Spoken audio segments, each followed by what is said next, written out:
This is going to be a 2019 Pale Face Dunit out of a Shining Spark mare. The mare is a producer and has foals that are in the ring, showing, money earners. So she's out of a proven producing mare. If you watch the NRHA Futurity, you know the Pale Face Dunits are hot right now.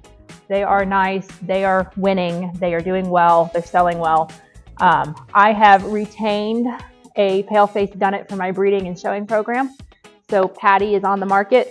She is busy, she likes a job, she likes having a friend, she's very people oriented, no vices, no blemishes, no injuries, no maintenance. Most people are going to get along with her, but if you want one that just puts its head down, that's quiet and doesn't need a job, she's not going to be your best friend. You want a horse to go work on, breakaway prospect, work the cattle, heck, barrel race or play day on. She probably would love that, and she would like to have that kind of a job.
Okay.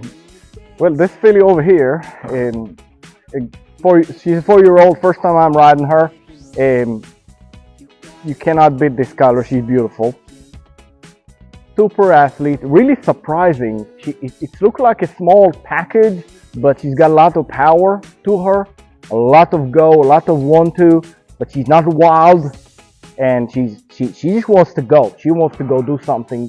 What we've just done right now with her, this mare have worked the cow one time, to what I understand in her career. She took it really good. She's quiet in the herd, which is great. She's really looking at the cow. Let me train her. Like I said, this is new. Very nice horse. Absolutely nice horse. Everything looks clean on her. She's responsive, smooth, real easy to ride. It's a nice horse.